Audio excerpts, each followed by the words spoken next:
Em 3 semanas, a minha carteira rendeu R$ 7,12. Parece pouco, parece ridículo, eu sei, mas são 0,43%. Em um mundo com guerra, com petróleo disparando, inflação furando o teto da meta, e a gente tá por aqui. E hoje eu vou colocar R$ 200 na classe que mais faltava dessa nossa carteira. E se você acha que não dá para investir no caos, fica até o final, porque tem uma história sobre como o Brasil comprou fertilizantes de um país que ninguém sabe onde fica e o que isso muda sobre o que a gente pensa da nossa carteira. Antes de começar o vídeo, nada daqui é uma recomendação de investimento, é um laboratório vivo, é uma interpretação. 4 carteiras a gente tem, 4 filosofias diferentes, a gente está treinando a Clara, a nossa inteligência artificial do GoInvest, para ela atuar em qualquer tipo de perfil. Inclusive, se você quiser testar a nossa ferramenta, www.goinvest.com, acessa lá, dá uma chance pra gente e vê como a Clara pode ajudar a sua vida e dá uma olhada também como é que tá a sua saúde financeira. A gente pode ajudar, beleza? Vamos embora. Salve, meus queridos investidores do YouTube, tudo bem com vocês? E aí, rapaziada? Vamos embora, hoje é dia da carteira raiz, estamos na nossa 3ª semana. Antes de eu falar um pouquinho do que a gente vai comprar hoje, eu quero mostrar o que aconteceu com a nossa carteira. Patrimônio total atual, R$ 1.213,83, valor investido R$ 1.206,71, lucro total R$ 7,12, rentabilidade dessas 3 semanas 0,43%. Agora, antes de alguém comemorar ou rir aqui nos comentários, deixa eu fazer 3 contas contigo. Primeiro, esses R$ 7,00, eles existem. Não é uma promessa, não é uma projeção, não é algo que em 5 anos vai valer. É lucro real em 3 semanas com a carteira seguindo o método. Se a gente for considerar num período em que a Ibovespa caiu na semana passada, num período em que o petróleo disparou, a gente analisa um pouco de tudo isso e a carteira deu lucro em meio ao caos. Isso é que é o método raiz. A gente busca consistência em qualquer cenário. Segundo, são só 3 semanas. Não é tendência, é o começo de uma conversa. Pode virar prejuízo na semana que vem. O Tesouro IPCA+, por exemplo, rendeu 1,22. O Tesouro Selic 0,65. A nossa ação do BBSE3, que é o Banco do Brasil Seguridade, que eu comprei faz 3 semanas, tá menos 0,75. Tá tudo dentro do esperado. Ninguém virou rico em 3 semanas com R$ 7,00. É triste, mas é a vida. Terceiro, se a carteira ela render 12% ao ano no longo prazo, que é menos já que o Buffett fez a vida inteira, um pouquinho acima da inflação, quem sabe, a gente tá no caminho certo. Se a gente considerar esses 12% ao ano nos juros compostos de 20 anos, a gente pode transformar esses R$ 1.000 iniciais sem eu fazer nada em mais de 10 mil. Isso se eu literalmente não fizesse aporte nenhum, só deixando os juros trabalhar. Mas aqui a gente segue um método, e o método é sempre investir. E a gente vai aportando toda semana R$ 200. Não é sobre ganhar R$ 7,00 em 3 semanas, é sobre repetir 3 semanas durante 20 anos. Se a gente fosse dar uma olhada classe a classe da carteira, ela tá assim: Tesouro Direto, nossa renda fixa, a gente tá com R$ 899,64, 74% da carteira. As ações ali que a gente tem, o Banco do Brasil Seguridade, a gente tá com R$ 311,85, 26% da carteira. E a gente tem o resto, FIIs, ETF internacional, ETF nacional, Bitcoin, zerado. Se a gente for considerar a nossa alocação que a gente tem no método raiz mais arrojado, lembrando sempre, a gente teria 35% de renda fixa, que queria ter 25% de ações, 20% de FIIs, 10% de ETFs internacionais, 5% de ETFs nacionais e 5% de Bitcoin. Então, olhando, a gente consegue já perceber que os FIIs, ele tem um buraco maior, ele já tá com 20% da alocação prevista e tá 0 preenchido. Então, é nesse que a gente vai aportar hoje. Mas antes da gente decidir qual, a gente precisa entender, então, o que aconteceu durante a semana, porque a semana, às vezes, pode mudar a nossa decisão. E eu acho que eu podia chamar da semana mais louca. Vamos lá, vamos numa escalada aqui. Eu vou te contar 4 coisas que aconteceram nesses últimos 7 dias e cada uma delas é pior da anterior. Daí comigo, primeiro degrau, saiu o Boletim Focus do Banco do Brasil. A pesquisa ela reúne projeções dos principais economistas do Brasil e a projeção da inflação para 2026 subiu pela 6ª semana seguida, tá algo como 4,80%, e o teto da meta era 4,50%, ou seja, o mercado já está prevendo que o Banco Central vai descumprir a meta da inflação.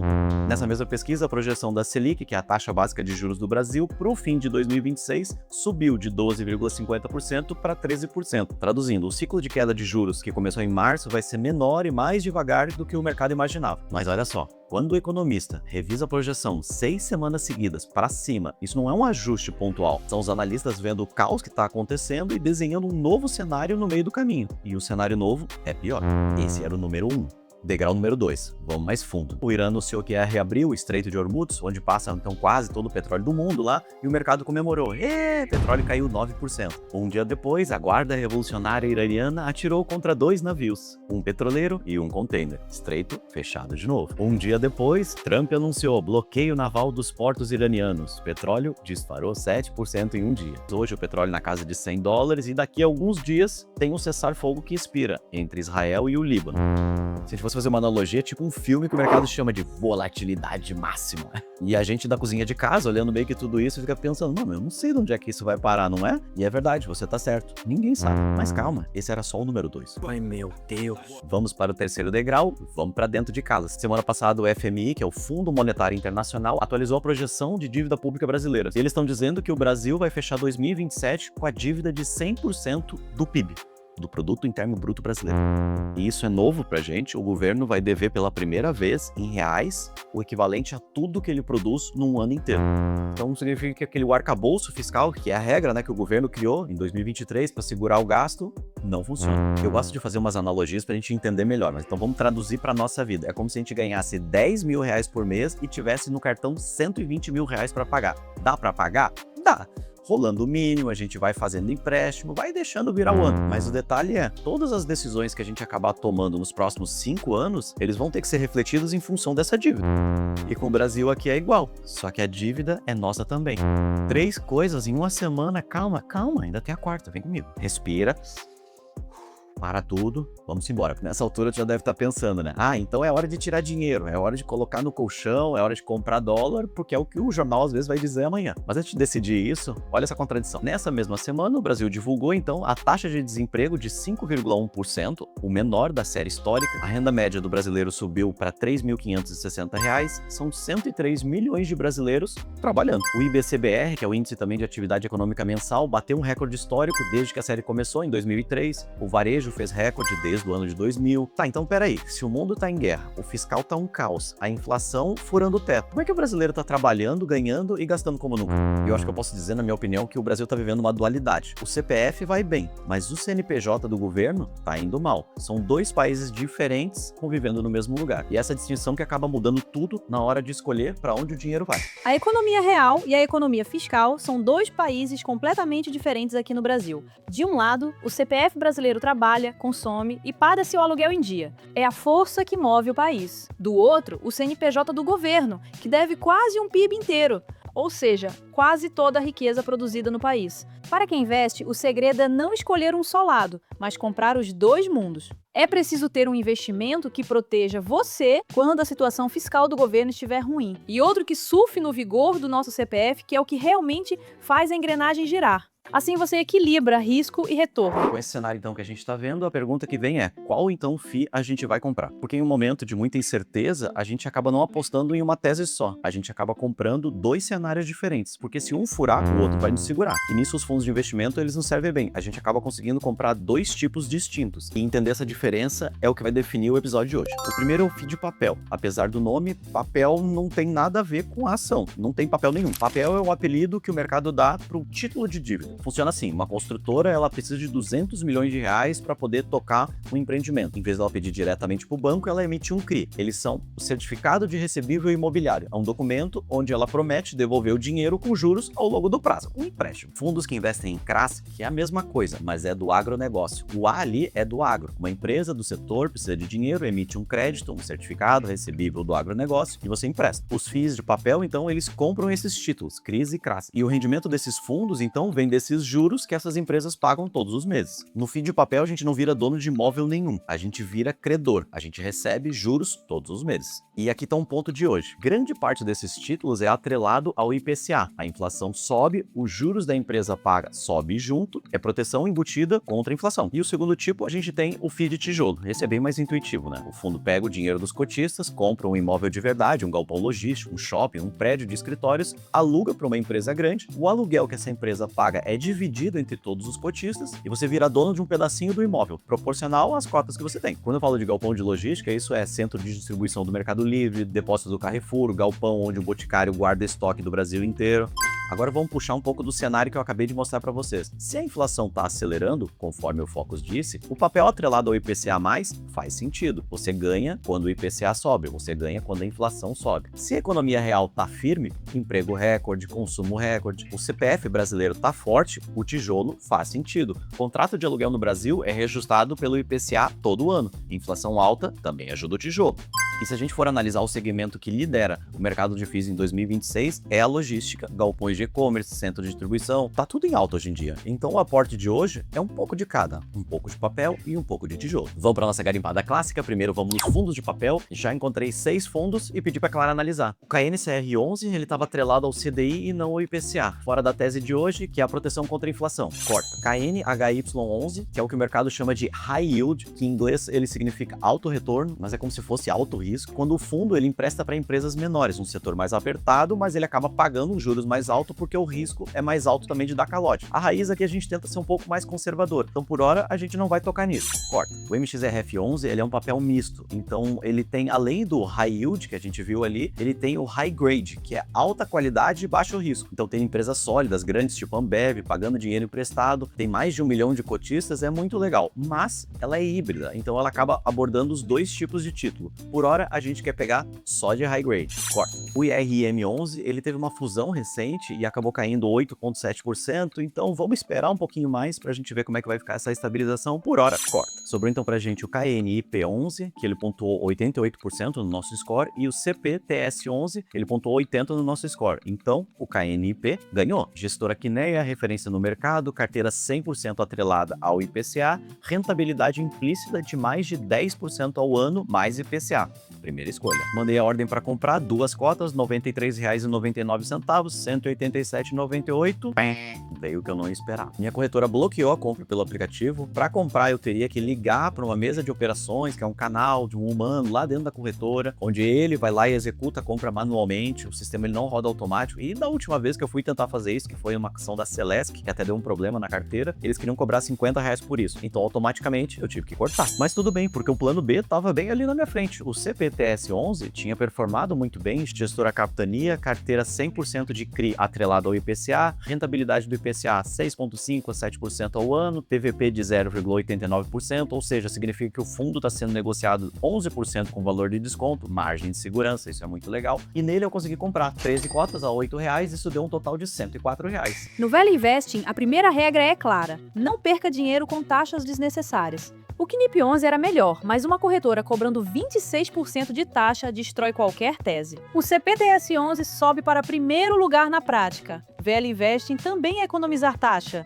Explicando, o CPTS11 é um FII, um fundo imobiliário que passou no nosso score de segurança. Toda despesa evitada é retorno garantido.